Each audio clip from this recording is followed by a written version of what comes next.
Bienvenue à Top Data Analysis. La vidéo d'aujourd'hui porte sur le test de student à 2 échantillons. Imaginez que vous avez une base de données avec une variable numérique et une variable catégorielle binaire. La première des choses, c'est de penser au test de student à 2 échantillons. Je m'en vais vous donner un exemple. Donc ici, j'ouvre ma base de données avec la commande view bd final qui est le nom de ma base de données. Je sélectionne et j'ouvre la base. Donc nous avons plusieurs variables, mais nous nous intéresserons à 2. La variable sexe, 2 pour féminin, 1 pour masculin. Et la variable temps, qui est le temps mis pour se préparer avant d'aller au travail. C'est une variable numérique.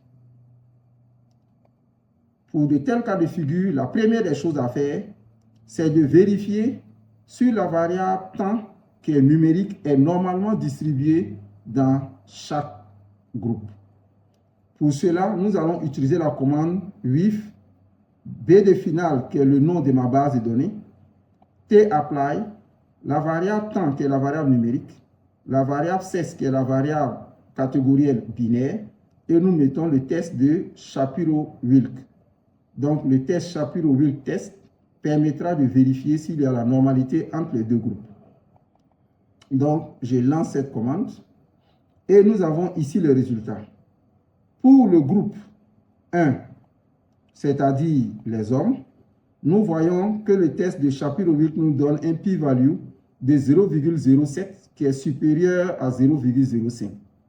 C'est-à-dire qu'il y a que le temps mis avant d'aller au travail est normalement distribué dans le groupe des hommes. Pour le groupe 2, le groupe des femmes, nous voyons que le Shapiro-Wilk nous donne un p-value de 0,22 qui est supérieur à 0,05. Cela veut dire que le temps mis avant d'aller au travail est normalement distribué dans le groupe des femmes. Dans ce cas, nous pouvons alors utiliser le test de student à 2 échantillons.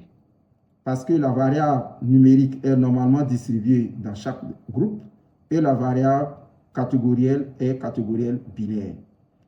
Il est important de noter que si vous faites les tests de normalité pour la variable temps de façon générale, vous voyez par exemple dans ce cas précis que le Shapiro-Wilk était inférieur à 0,05. Ce n'était pas normalement distribué. Et donc, ce n'est pas la bonne chose à faire. Il faut vérifier le test de normalité pour chaque groupe. Ensuite, il faut vérifier s'il y a égalité de variance. Et pour cela, nous allons utiliser le test de Bartlett.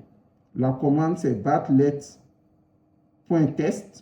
Je mets la variable numérique, je mets la variable sexe, qui est la variable catégorielle, et je mets le nom de ma base de données, bd final. Lorsque je lance cette commande, j'obtiens le p-value de 0,64. Le p-value est supérieur à 0,05. Cela veut dire qu'il y a égalité de variance. Parce que ici, l'hypothèse alternative est qu'il n'y a pas d'égalité de variance. Mais à présent, nous allons lancer le test de student à 2 échantillons.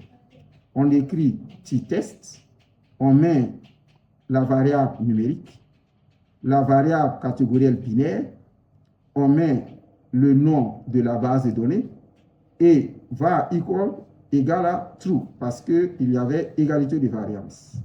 Donc, si je lance cette commande, voici les résultats que nous obtenons. Donc, ici, c'est bien écrit en français, to sample t-test. Donc, nous voyons que le p-value est inférieur à 0,05. Et l'hypothèse alternative est que c'est écrit en anglais dans le logiciel R pour dire qu'il y a une différence entre les deux groupes, une différence de moyenne entre les deux groupes.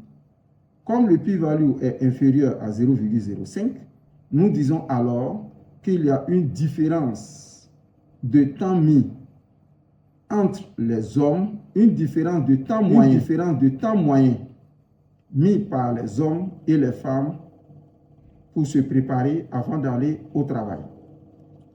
Le test de T-test nous donne également les différentes moyennes. Il nous dit que pour le groupe 1, le temps moyen était de 30 minutes. Et pour le groupe 2, le temps moyen était de 65 minutes. Ce qui veut dire que les femmes ont un temps moyen de 65 minutes qui est supérieur à celui des hommes qui est de 30 minutes. C'est comme ça que nous interprétons le test de Student.